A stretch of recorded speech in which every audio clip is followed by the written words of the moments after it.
بسم اللہ الرحمن الرحیم۔ السلام علیکم، آپ دیکھ رہے ہیں الف نیوز اور میں ہوں آپ کے ساتھ ماجد علی۔ شامل کرتے ہیں پاکستان اور دنیا بھر سے بریکنگ نیوز ہیڈ لائنز۔ امریکہ اور اسرائیل کا خطرناک منصوبہ، ایران کے سپریم لیڈر اور ان کے بیٹے کو نشانہ بنانے کا پلان لیک۔ اسرائیلی صحافی براگ ریوڈ، جو اسرائیل اور امریکی اسٹیبلشمنٹ کے انتہائی قریب ہیں، نے ایک ایسا خفیہ پلان لیک کیا ہے جو اب تک کا سب سے خطرناک ہے۔ یہ پلان ایران کے سپریم لیڈر آیت اللہ خامنائی اور ان کے بیٹے مجتبی خامنائی کو ہلاک کرنے کا ہے۔ ڈونلڈ ٹرمپ کو یہ پلان دیا جا چکا ہے اور پینٹاگون نے اسے مکمل طور پر تیار کر لیا ہے۔ اسرائیل اندرونی طور پر مدد کرے گا، جیسے پہلے حملے کروائے تھے۔ تصور کیجئے یہ پلان کتنا خوفناک ہے، جیسے حزب اللہ کے لیڈر حسن نصر اللہ کو مارا گیا اور پھر ان کے تمام جانشینوں کو ایک ایک کر کے ختم کر دیا گیا، کیونکہ جانشین وہی پالیسیاں جاری رکھتے ہیں جو سابق لیڈر کی تھیں۔ یہاں بھی پلان یہی ہے۔ سپریم لیڈر کو مارنے کے بعد ان کا بیٹا مجتبی نہیں بچنا چاہیے، کیونکہ وہ باپ کی کاپی ہے اور انتقام لے گا۔ نہ صرف یہ بلکہ ایران کے صدر، آرمی چیف، نائب اور 5-6 سطح کی قیادت کو نشانہ بنایا جائے گا۔ مقصد ایران کو اتنا کمزور کر دو کہ کوئی اندر کا بندہ مارشل لا لگا دے یا مذاکرات پر مجبور ہو جائے، پھر امریکی اور اسرائیلی کمانڈوز ایران میں داخل ہو کر قبضہ کر لیں گے۔ ڈونلڈ ٹرمپ اور نیتن یاہو اس پلان پر ڈٹے ہوئے ہیں، ایک قدم پیچھے ہٹنے کو تیار نہیں، لیکن ایران کے لیے یہ موت کا رقص نہیں بلکہ ایک چیلنج ہے۔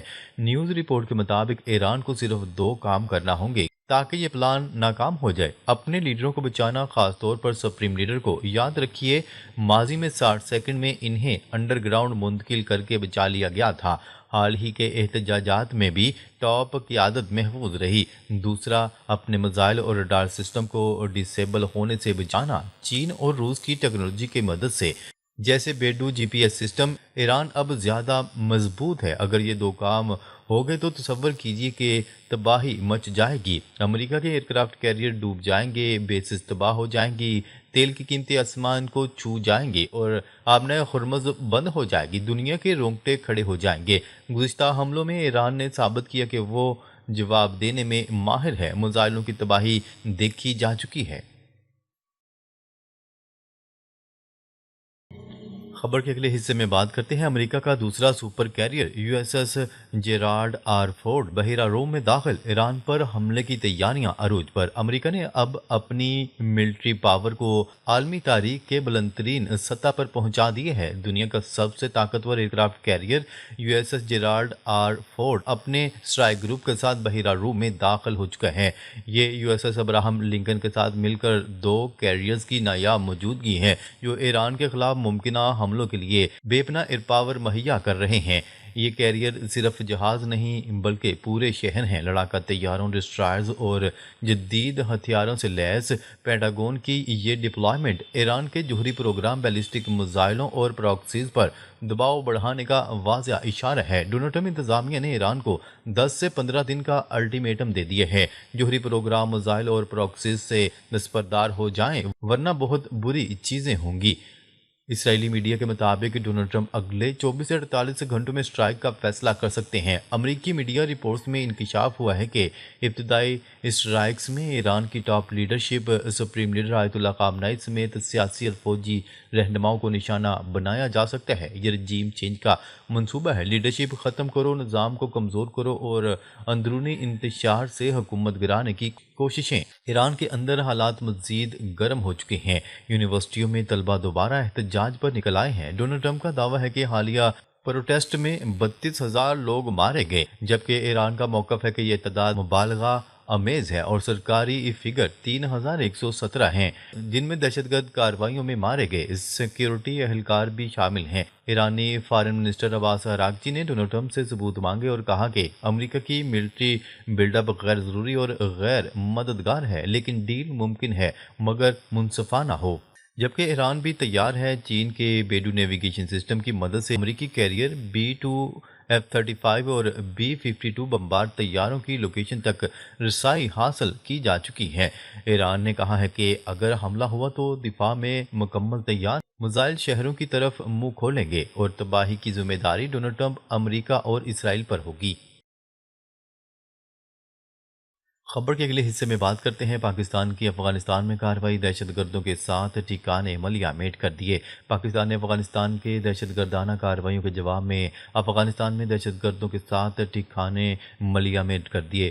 وزارت اطلاعات و نشریات کا کہنا ہے کہ پاکستان نے انٹیلیجنس بنیادوں پر پاک افغان سرحدی علاقوں میں کامیاب کارروائی کرتے ہوئے فتنہ الخوارج سے وابستہ طالبان اور اسلامک اسٹیٹ کے ساتھ دہشت گرد کیمپوں کو نشانہ بنایا۔ وزارت اطلاعات کے جاری کردہ بیانات کے مطابق حالیہ حملوں بالخصوص بنو واقعے کی منصوبہ بندی افغانستان میں موجود قیادت کی ہدایت پر کی گئی۔ بیان میں کہا گیا کہ ان حملوں کی ذمہ داری افغانستان میں موجود پاکستانی طالبان فتنہ الخوارج نے قبول کی ہے۔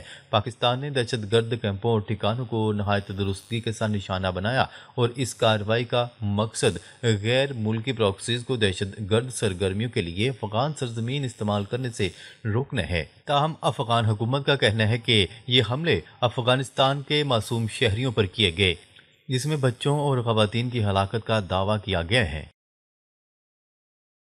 خبر کے اگلے حصے میں بات کرتے ہیں ڈونلڈ ٹرمپ ایران پر حملے پر مزید، وائٹ ہاؤس کے اندر نیا محاذ کھل گیا۔ امریکی صدر ڈونلڈ ٹرمپ کے ایران پر حملے کے معاملے پر وائٹ ہاؤس کے اندر نیا محاذ کھل گیا۔ خبرساں ایجنسی روئٹرز کی رپورٹ کے مطابق امریکی صدر ڈونلڈ ٹرمپ ایران کے خلاف فوجی کارروائی پر بضد ہیں، جبکہ ان کے مشیر معیشت پر توجہ دینے پر زور دے رہے ہیں۔ رپورٹ کے مطابق ڈونلڈ ٹرمپ ڈیڈ لائن ختم ہونے کے بعد ایران پر حملے کے حق میں ہیں، لیکن ان کی معاشی ٹیم نے خبردار کیا ہے کہ نئی جنگ سے عالمی منڈی میں تیل کی قیمتیں بڑھنے سے امریکی معیشت کو شدید نقصان ہو سکتا ہے۔ امریکی صدر کے مشیروں کا اصرار ہے کہ اس وقت ترجیح معاشی استحکام ہونا اور سفارتکاری ہونی چاہیے، مگر ڈونلڈ ٹرمپ اپنے موقف پر قائم ہیں کہ تہران نئی ڈیل کرے ورنہ سنگین نتائج بھگتنے کے لیے تیار رہے۔ گزشتہ روز امریکی اخبار وال اسٹریٹ جرنل نے اپنی رپورٹ میں بتایا کہ امریکی صدر ایران پر محدود فوجی حملے پر غور کر رہے ہیں۔ تہران پر محدود فوجی حملے کا مقصد جوہری معاہدے پر مطالبات منوانا ہے۔ رپورٹ کے مطابق ابتدائی فوجی کارروائی کے بعد ایران نے معاہدہ نہ کیا تو مکمل پیمانے پر حملے ہو سکتے ہیں۔ ابتدائی حملے میں تہران میں چند فوجی یا سرکاری تنصیبات کو نشانہ بنایا جا سکتا ہے۔ امریکی صدر ڈونلڈ ٹرمپ نے وال اسٹریٹ جرنل کی رپورٹ کی تصدیق کرتے ہوئے کہا کہ میں کہہ سکتا ہوں کہ اس بارے میں سوچ رہا ہوں۔ خبر کے اگلے حصے میں بات کرتے ہیں سربیا اور جرمنی نے بھی ایران میں اپنے شہریوں کو ہدایات جاری کر دیں۔ امریکی صدر ڈونلڈ ٹرمپ کی جانب سے اسلامی جمہوریہ کے جوہری پروگرام پر فوجی کارروائی کی دھمکی کے بعد سربیا نے ایران میں اپنے شہریوں سے جلد ملک چھوڑنے کی اپیل کی ہے۔ سربیا کی حکومت نے بیان جاری کرتے ہوئے ہدایات کی ہیں کہ بڑھتی ہوئی کشیدگی اور سیکیورٹی کی بگڑتی ہوئی صورتحال ہے، اس لیے ایران کو فوری چھوڑ دیں۔ تہران میں جرمنی کے سفارت خانے نے خطے میں بڑھتے ہوئے خطرات کے درمیان جرمن شہریوں سے ایران چھوڑنے کے لیے جمعے کے روز اپنے مطالبے کی تجدید کی۔ سفارت خانے کا کہنا ہے کہ ایران پورے خطے میں سیکیورٹی کی صورتحال انتہائی غیر مستحکم اور انتہائی کشیدہ ہے۔ مزید کشیدگی اور فوجی جھڑپوں کو خارج از امکان قرار نہیں دیا جا سکتا۔ فضائی ٹریفک پر مزید پابندیاں بشمول پروازوں کی منسوخی اور فضائی حدود کی بندش کسی بھی وقت ہو سکتی ہے۔ خبر کے اگلے حصے میں بات کرتے ہیں کسی معاہدے تک نہ پہنچ سکے تو اپنے دفاع میں ضروری اقدامات کیے جائیں گے۔ ایرانی وزیر خارجہ عباس اراغچی کا کہنا ہے کہ جوہری معاملے کا واحد حل سفارتی مذاکرات اور سفارتی حل تک پہنچنا ہے، لیکن اگر کسی معاہدے تک نہ پہنچ سکے تو ایران اپنے دفاع میں ضروری اقدامات کرنے کے لیے تیار ہے۔